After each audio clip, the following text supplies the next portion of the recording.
What's up, podcast fam? So we are live. My name is Anthony Delgado, and I'll be your host tonight. And this is another episode of the Disrupt podcast. And today we have a very, very special guest, a good friend of mine. We've been friends on the internet for quite some time now. Laura Egocheaga. Laura, thank you so much for being on the show. Thank you so much for having me, my man. So yeah, we've been going back and forth a lot on social media. I've been seeing you really like grow and evolve and grow your business and grow your influence, and it's really an honor to have you on the show and have you share your story with all of our guests. For those of you who don't know, if you've been living under a rock, Laura is a serial entrepreneur and the CEO and founder of Divbe Media, or Divbe Tech, a growth hacking digital agency servicing e-commerce and brick and mortar clients across the United States. Laura started learning her craft while still in high school, running her first business, which was a branch of affiliate marketing as a side hustle. After making her first $20K in 6 months, she knew there was something bigger to this thing called the internet. Now she's the owner and operator of a digital marketing agency that provides her clients with customers on demand. Laura is also one of the most sought-after Facebook ad experts alive today. She's a crypto and blockchain enthusiast, author, and an early investor in cryptos such as Bitcoin and Ethereum. So, Laura, again, thank you so much for being on the show. For sure. So for our audience, tell us a little bit more about how you got started and you know, you got started in high school. So what was that like, going to school? You have teachers who, might be making $30,000-$40,000 a year and now simultaneously starting your own business. Like, to talk about that. Bro, that was actually crazy. So in middle school, I was like a troubled kid. My teachers hated me. I hung out with like the hood people, you know what I'm saying? Like I think a lot of the smartest people and most successful people in life, they are the troublemakers, they are the college dropouts and the people who don't follow the rules, right? Like Mark Zuckerberg got expelled. So, while traditional education like rewards you for following the rules, the entrepreneurial world, the business world, it actually rewards you for breaking the rules and taking risks. But go ahead, keep talking about that. No, yeah, for sure. I completely agree. So, that was me in middle school. In high school, I had like this change, right? My dad really instilled like college on me. So I was like, fuck, I want to make my dad proud. So, I enrolled in all like AP classes, and I also like hacked the fucking GPA algorithm, bro. Like, I realized that if I took all AP classes and all I needed to do was get a C, my GPA would be higher as if I got an A in regular classes. You know what I'm saying? Wow, that's awesome. So, freshman and sophomore year, I was this like super good kid. I was in the student council. Like it was dope. I hung out with like the good kids and stuff like that. Then junior year hits, and the whole time I've been like trying to figure out how the fuck I can afford to buy a car because my dad couldn't buy one for me, and everybody's turning 16, and since I'm hanging out with all the good preppy kids, like I was actually really embarrassed about my family's like economical situation. Totally. So, I was just like trying to figure shit out on my own. My dad kept telling me, I can't buy you a car. I can't buy you a car. I can't afford this. I can't afford that. All that shit. And it just really, really upset me. So I took it upon myself to go on Google and start Googling how to make money online. Right. And I ended up finding this affiliate marketing company, which actually dealt in like penny auctions. And, I just drove a shitload of traffic to their site and like, in person and through online. So I figured out how to drive traffic and convert, you know what I'm saying? Build that trust. The company ended up being a Ponzi scheme, which like really turned me off to affiliate marketing. Like now I don't like tell people to do affiliate marketing. Like I tell people build your own brand and sell your own shit instead of selling other people's products. But yeah, dude, in high school, I was making like $1,000 a month, bro, or a week. It was crazy. Wow. It was like crazy, and I was really like a douchebag. Like I would, because my dad was like, I don't believe in this shit. This shit is bullshit. So I would stunt on my dad. I bought my first car by myself. I paid for everything by myself. I moved out of my house at 17, because me and my dad weren't getting along. Like he got a new wife and stuff, and she was just tripping. But yeah, I did it out of pure necessity, bro. And then since the company gets shut down, I realized like, fuck, now I don't have an income. I'm living on my own. What the fuck am I gonna do now? Yeah, I remember all those penny stock, not penny stock, penny bidding companies. I don't even know if they were still around. How long ago was that? That was, dude. You know, it's crazy. I still have a business card from.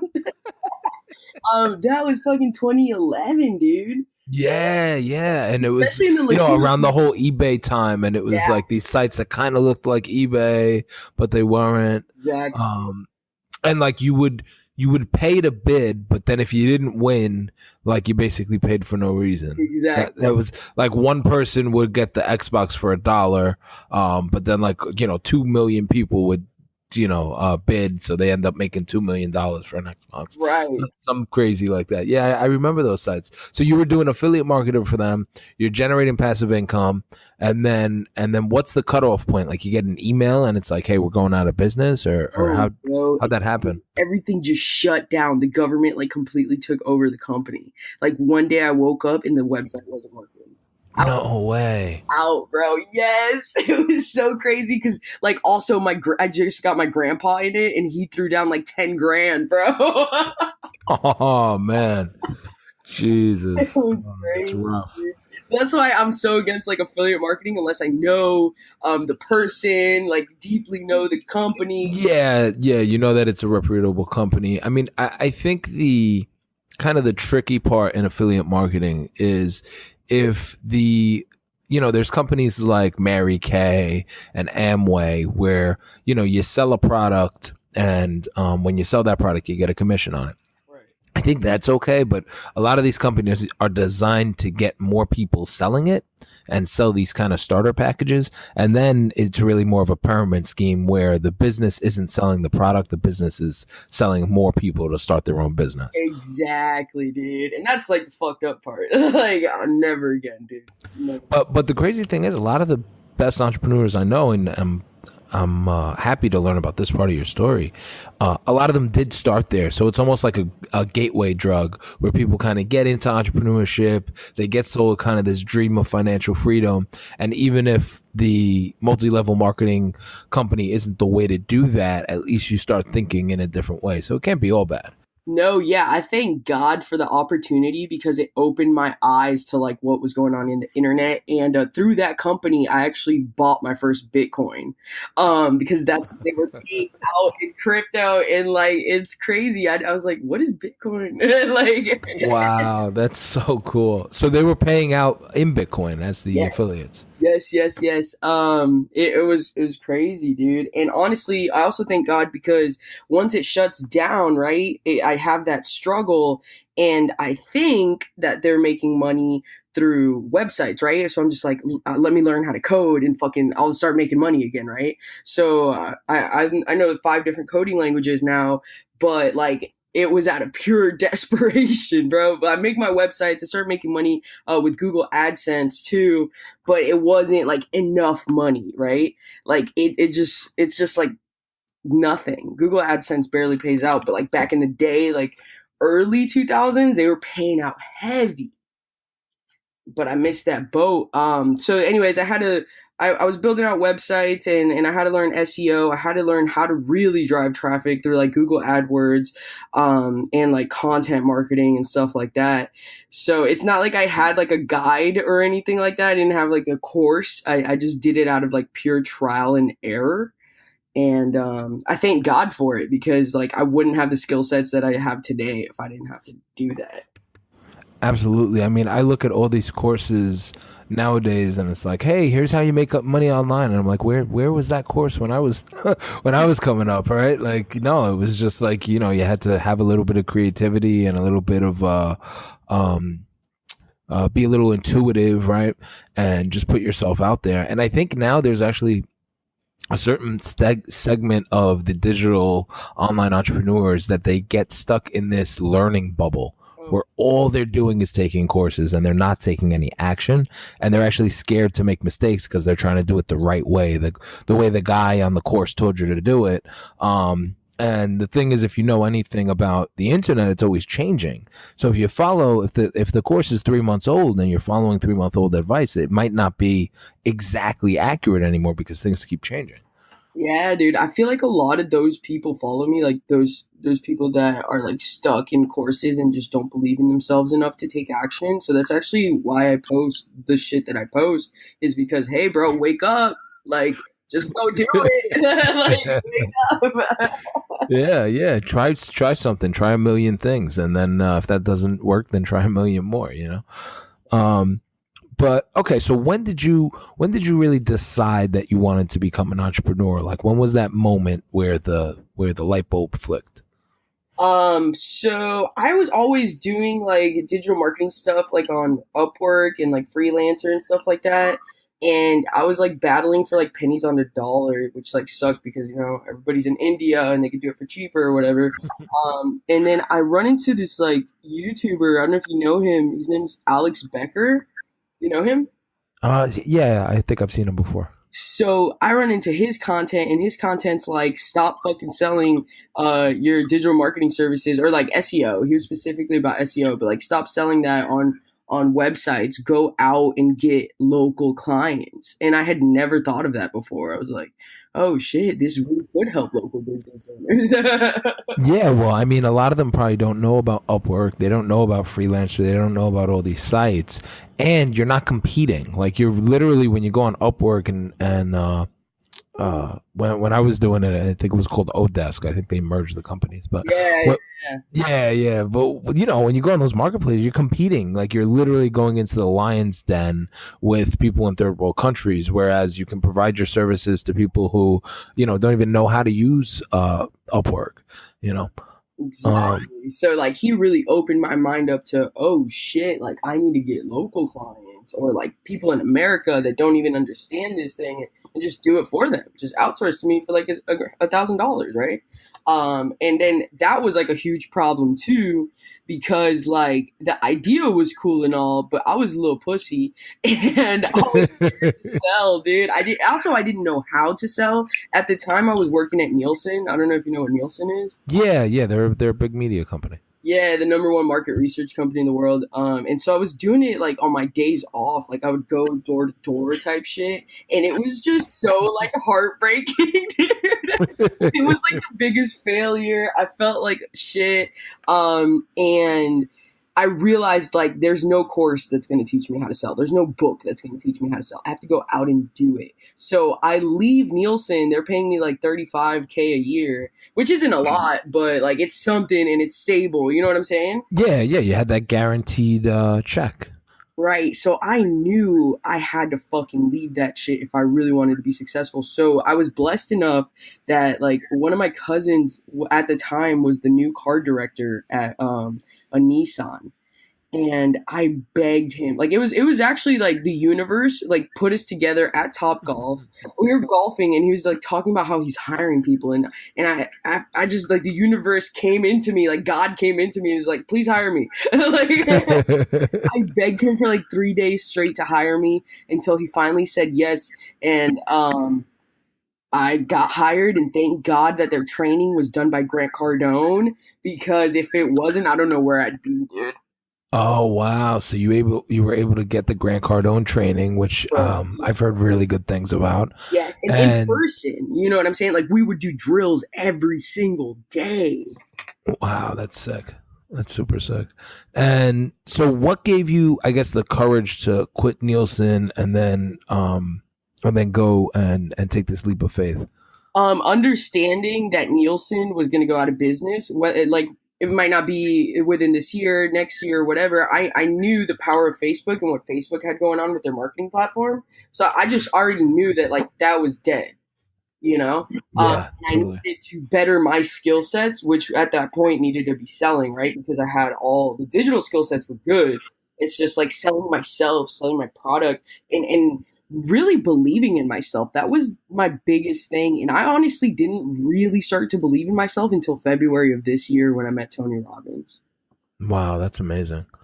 And so you're taking the Grant Cardone training, and at that point, are you selling cars using that training? Yeah, dude. I'm selling Wow, that's cars. so cool. And I'm getting like 10 pounders and 7 pounders. What that means, pounders are like gross profit, like positive gross profit, which is like really fucking good. And at the same time though, I felt like shit because they are so unethical in the car business, bro. Like there was times where I had like a really good paycheck and I just prayed to God to forgive me, bro, because I Mm. was abusing my my charisma, I guess I would say.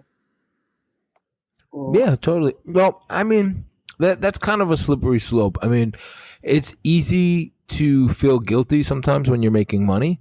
But at the end of the day, you need money to survive, and that's the way the economy works. So, um, I wouldn't beat yourself up too much unless you're selling people cars that the next day they break down. I mean, that's what I'm saying, bro.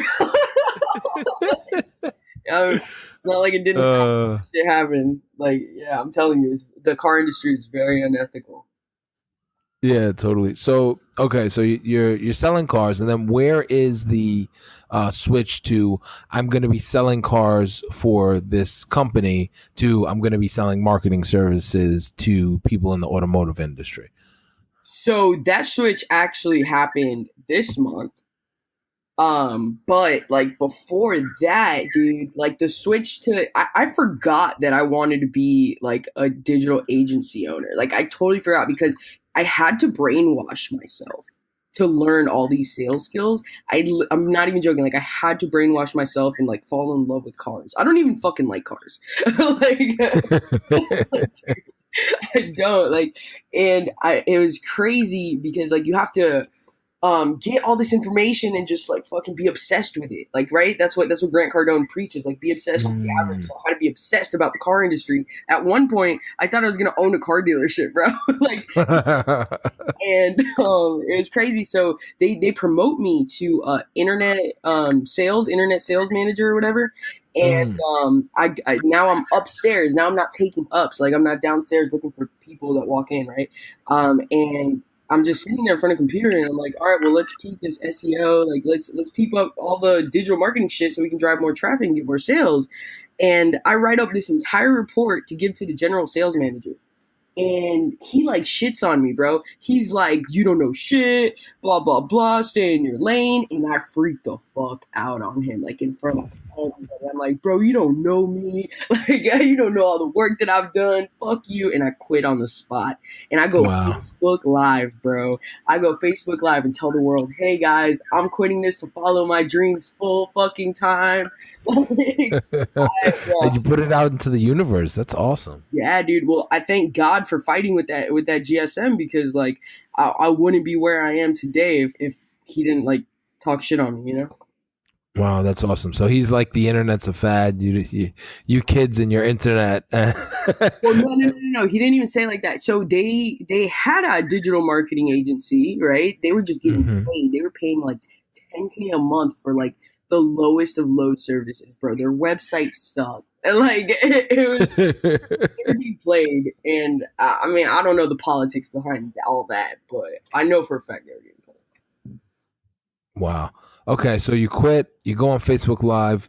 You're like, I'm chasing my dreams, and then, how do you land your first client, or what's your first big break in now this new venture? Did you automatically start your company? Did you start freelancing? Like, what was next? Yeah, so I automatically like go full time into my company.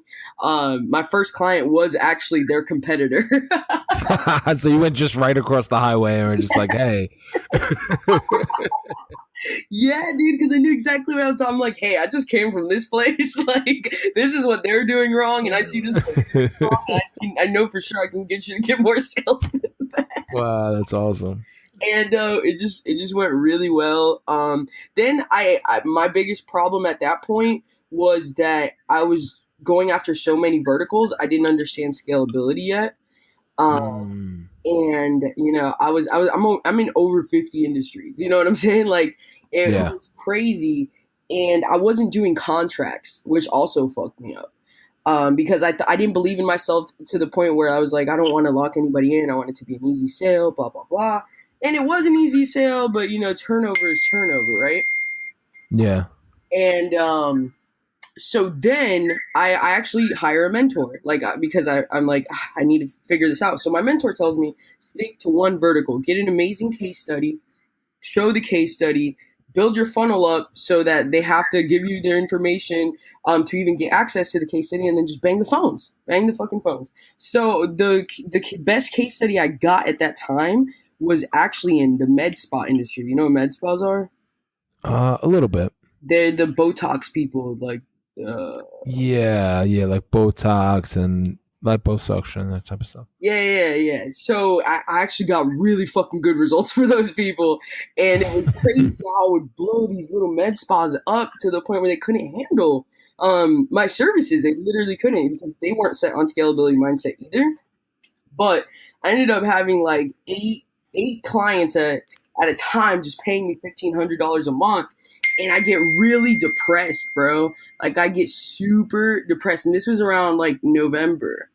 Um, Mm. and I'm just like, I just created this really high paying job for myself. It's not really a business. I don't have a team. It's just me. And then February comes around and I network with some amazing digital marketers at Funnel Hacking Live. I don't know if you ever heard of that. Yeah, yeah. It's the ClickFunnels conference, right? Yeah, dude, it's fucking amazing. Best conference I've ever been to. Everybody's just full of love and just wants to help you. It's fucking amazing. Anyway, so I network with a whole bunch of people. There's one specific guy that I meet, which is George Bryant. He's now my mentor. I love that guy. I want to be just like him. And he works on like $100 million product funnels. He does some big ass shit. And I tell him my experience and what I've been doing and how much I'm charging. He's like, "You're only charging $1,500 a month. What's wrong with you? Why don't you believe in yourself?" And I'm like, "What do you mean? Like what? I thought I was doing good. What? There's people charging 500." And he's like, "No, the value that you bring is like 10x that." So I'm like, 10x, okay. So like literally the same day I'm at the conference, I 10x all my prices. So now I'm charging 10K a month. Wow. And out of my 8 clients, one buys it. So I'm like, oh shit. So now you have one client that's making as much as like all of them I together. know. Isn't that crazy? Services did not change. Like the scope of work was not changed. Just the price changed, and they were about it because they saw the value in me. Right. My biggest problem at that point was that they wouldn't open up the books to me. They wouldn't Mm. show me the real traffic I was bringing them. Only I could see like what I thought the equivalent was, right? But once they get in the door, they can upsell them anything. Yeah, you don't know how much they're really making from these clients that are coming in. Exactly. So one bought it, and then at the same time, I had another person reach out to me, and they wanted a complete funnel built out for their e-com store. Did that. I charged 20K for that, and I told George that, and he's like, "No, you can charge more." And I'm like, "What?" 10x it again, right? Oh wow. So that service now, is that including the pay per click, or now they're still investing money into Facebook ads and other ads directly? Right. No. So Facebook and Google traffic is completely separate service than actually building out like a funnel. Got it. So you're charging 10K a month and you're building like one new funnel every month, or what are you executing, and then what is the client's responsibility? Like I've had clients before where I would make the phone ring and then people would answer the phone and they would say, "Oh, you're a new customer? Okay, we'll call you back." And then they would hang up the phone on them, right? So like what was your responsibility, and then what was the responsibility of your clients? And So did you ever have that? I mean, you said like they couldn't handle the traffic. So did you ever have like times where you had to get more consultative and more hands on? Oh yeah, dude. I've had to fucking train my client's entire like sales team. They're not even really a sales team. They're literally like more of a customer service. I've had to train them on how to answer phone calls, dude. Like it's really sad how many businesses don't understand how to approach the sales process the right way, you know? Like so what I would do is I give them all the leads in the world, but they didn't want to follow up. You know, that's actually one of the reasons Mm-hmm. out of the real estate industry because these lazy realtors, like only 1% of realtors really make money, right? So, and I wasn't working with that 1%. So I had to train them, and they were scared. I'm like, what are you scared of? I don't get it. And honestly, my coaching methods are not like rah rah rah. Like they're very like, why? What's wrong? Like I don't know. Like punch people in the face. Why aren't you hitting the phones? Right, right. And I'm blessed enough that now I have a team where like they understand my coaching methods, and they appreciate me for it because now they're going to make money. You know what I'm saying? Like they understand the correlation that it's all a numbers game. Absolutely. But yeah, that's how it went down. So tell us a little bit more about your background. I understand that you're Latino, correct, and you're also like come from a family of immigrants. So, and how has that affected you in business? Have you seen any like adversity that you had to deal with because of that? Stuff in school. Like, tell us more about your background. So I'm Peruvian Italian. I was born in Peru, and I came to America when I was or I was like 4 years old or about to turn four. And growing up, well, my parents got divorced when I was 7, so I really only grew up with my dad. And my dad was a not a truck driver, but like a parts delivery. He would deliver car parts to like dealerships and stuff, and he would like sometimes come home really upset, and he would like ask me, hey, will you come with me when I have to go on this route, because I think these people are talking shit about me.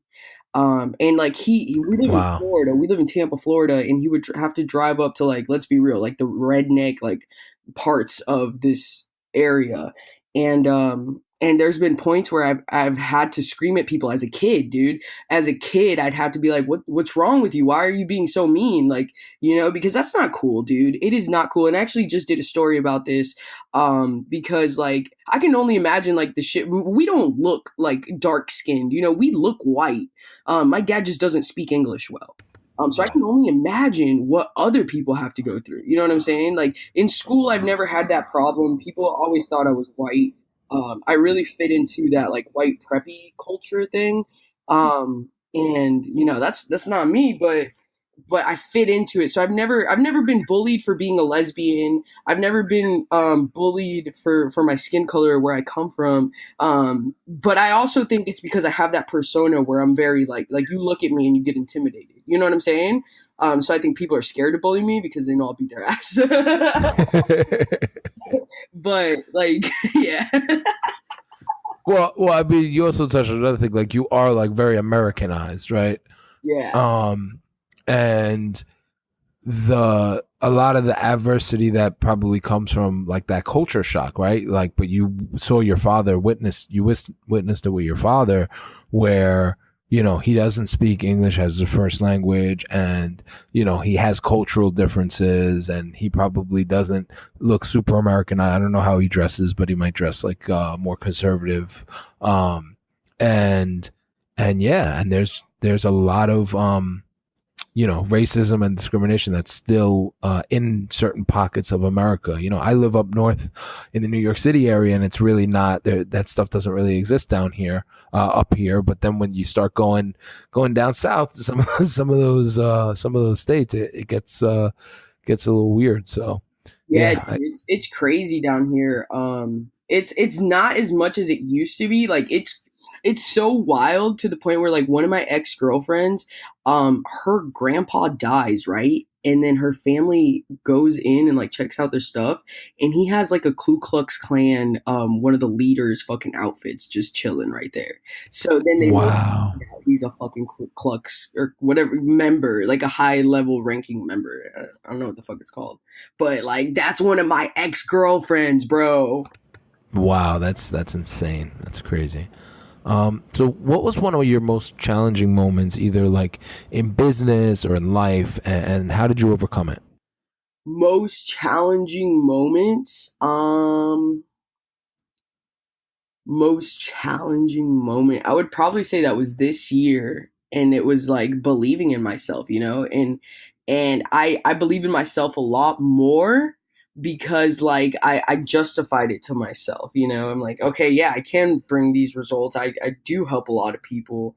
And it was like really that, but like it, I guess it's like loving myself too. And I haven't like fully overcome loving myself. Like it's really like a work in progress. Like it's all like, I don't know if you fucking do all this reading into like self sabotage and stuff like that and thinking we don't deserve success. Like I have like a problem with that, and that's actually why I work with George, because like he really is helping me overcome all that. And I can't say I've completely overcome it. I haven't, but I'm working on it. You know.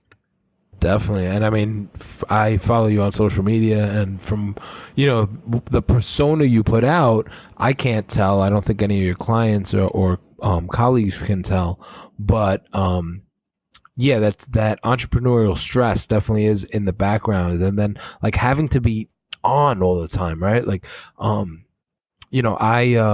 used to work with Gerard Adams, and he's like a public figure entrepreneur.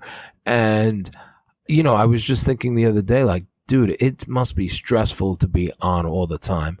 Like his following is like 10x mine, and I get stressed out about putting on a persona. So I can only imagine, a guy like Tony Robbins, a guy like Ty Lopez, or one of these really super high profile people. You have to be on all the time, and it's like, when do you have a chance to turn off? And I think that's why, like, vacationing and actually unplugging your phone, taking a social media sabbatical, and unplugging from social for a while. I think that's super important. Yeah, dude, and I can only imagine you, bro. You have a 10x following from mine, and like then him, and then all these other people. Yeah, you're completely right. Like a few weeks ago, I had this huge like meltdown. I would consider it, like, because people kept like messaging me, and they were like, "Change my life," and I'm just like, It's like I'm still working on mine. right? Like, dude, what do you mean change my life? First of all, I can't help you in any type of way if you don't even believe in yourself. So, dude, you're not even like qualified. Like, fuck.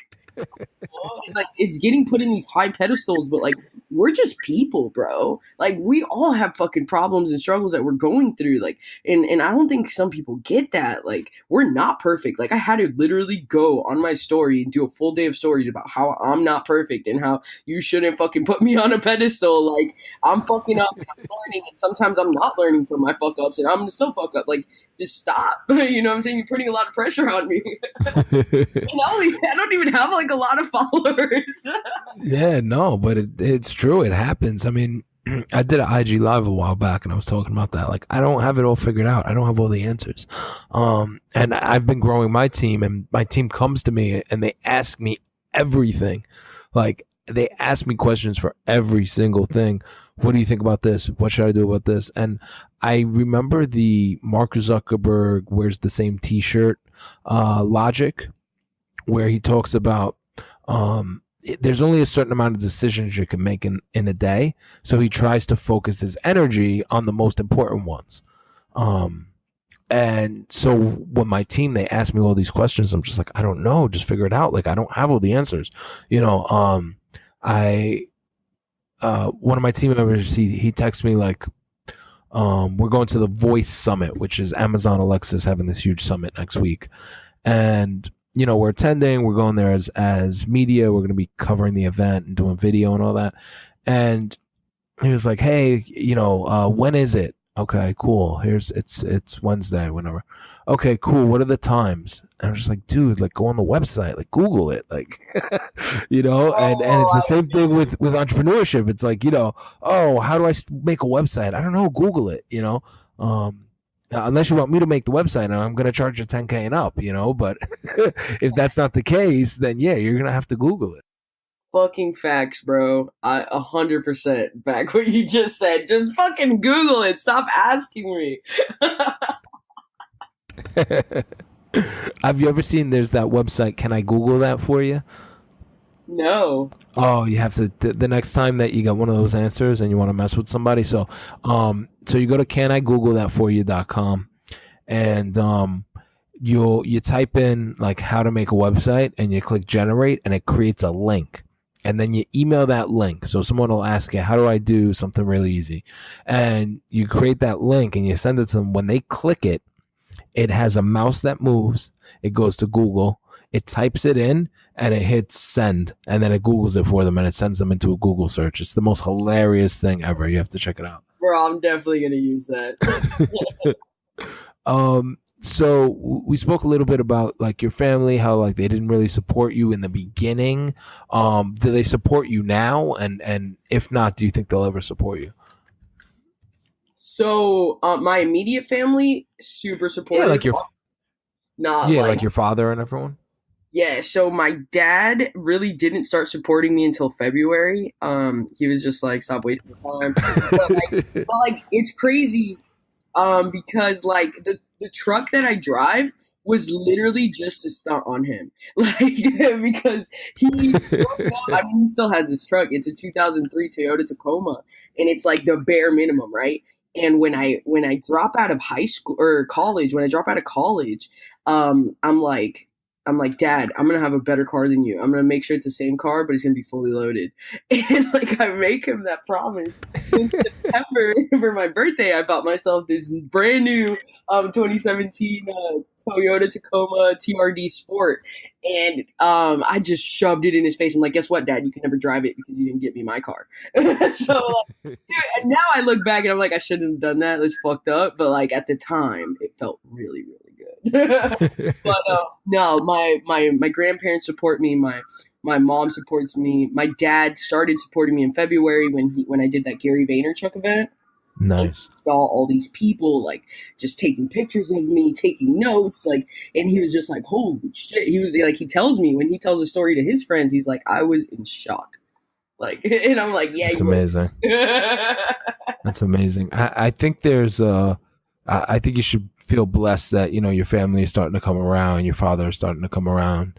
You know, depending on how traditional people's cultures are, it could never be enough. So there's a friend of mine, he's a big crypto guy. I think he got involved with Bitcoin when it was like under $1. And he's Indian. So, you know, his family always wanted him to be a doctor. And he was always super smart. He was one of these like Doogie Howser kind of guys. And he breaks seven figures a while back. So his investment portfolio breaks seven figures in crypto. And I think he has some traditional assets too. And he goes to his father and he's like, Father, I have a great accomplishment that I want to share with you. My portfolio just broke seven figures. I'm now a millionaire. And his father looks at him, puts his hand on his shoulder, and says, That's nice. Congratulations, son. But you know, it's not too late. You could still be a doctor. What? You could still go back to school and be a doctor. Yeah. So, you know, Not too late. yeah, it's not too late. You know, you didn't screw your life up too much yet. You could still turn back and go be a doctor, right? So, you know, I mean, certain cultures, certain family members, you know, they only know what they know and they don't know what they don't know. And you can't expect anyone in your family, friends, even relationships to have the exact same perspective as you. So, you know, we like to get validation for our ideas, but you really have to let the market validate it. When you have your friends and your family members, the kids you went to high school with, like, they're really probably not going to understand your goals and your aspirations, right? Like, when I tell my mom I'm gonna build a school in Puerto Rico, she looks at me like I have five heads. You know, but then I have other business people. I have friends that work at Morgan Stanley that for them that's totally a reality. It makes perfect sense. Yeah, totally. So, but okay, that's awesome. But so your family does support you now. Finally, in February, you cracked the last egg with your father. That's awesome, Yeah, man. it was like Congratulations. immediate family though. Like my cousin, like some cousins out there, some uncles and aunts, they're still like, you know, they're like whatever. When I see them in like family parties, like Christmas and Thanksgiving stuff, they're just like, oh, so what are you doing now? And I don't want to talk to them about like work or anything because like then we get into arguments, right? And I've really, to be completely honest with you, to get to where I am today, I've had to cut out all my friends and a lot of family. Um, because Well, yeah. Well, Eric Thomas talks about that. He's like, just don't talk to your mom about business. Your mom doesn't have a business. Don't talk to her about that. talk to her about the weather and other things.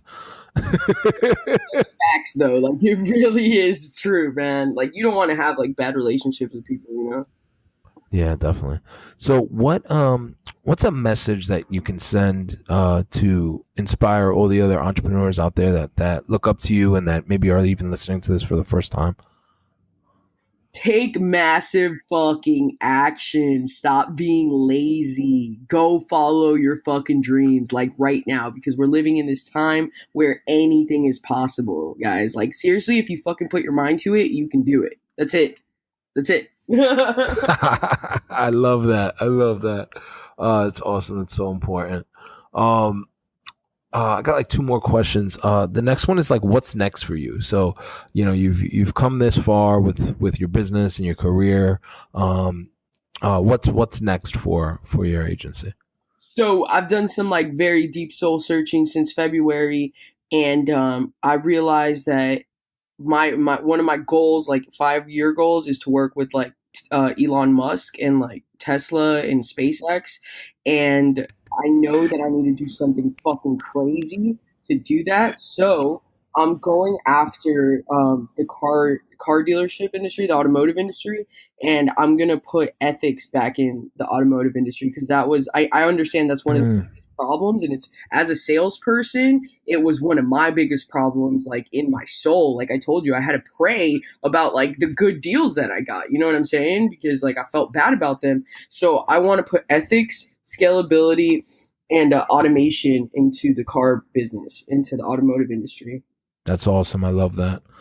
And wow, yeah. So Elon Musk, he's one of my idols too. I also look up to him, so I can totally relate. And I love how you kind of have this 5 year plan where it's like, okay, well, I'll start with the local dealerships, and then I'll move up to the maybe the Fords, and then I'll go to the Lincoln and the Lexus, and then eventually I know that can lead me into Elon Musk's office and working with Tesla. I love that.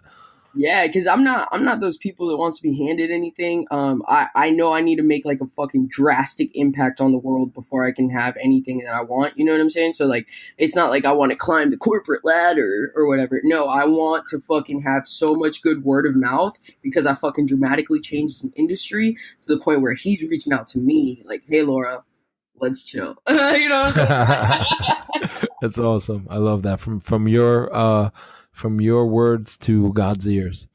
Um, so what's something that you understand about this industry that other people don't get? So ethically selling, right? That's what I get. I understand that the salespeople need to all have an online presence off just education. Okay, they need to educate the car buyer. Okay, if you can walk someone through the entire sales process on how to buy a new car or how to get your credit up so you can buy a new car or anything like that, once they Mm, walk into the dealership, that person is gonna love you so much for just watching you online. You'll be like a local celebrity, is what I would call it, like a little micro influencer in the car industry, right? And if you have that personality, people will just flock to you. And that's what I get. I understand that if people are happy with you as soon as they walk in the door, everything else is going to be easier. The gross sales will be higher and more profitable because they'll sign it at the first pencil because they've built that trust in you. You know what I'm saying? definitely. No, that makes perfect sense. And I mean, people are more likely to buy from people that they already know. And, social media is a great place to start relationships with people. I mean, the relationship that we have is all from social media. We have yet to meet in person yet until you come down to Puerto Rico in September. We've yet to meet in person, but we have this whole relationship that's curated from social media. So yeah, no, totally agree.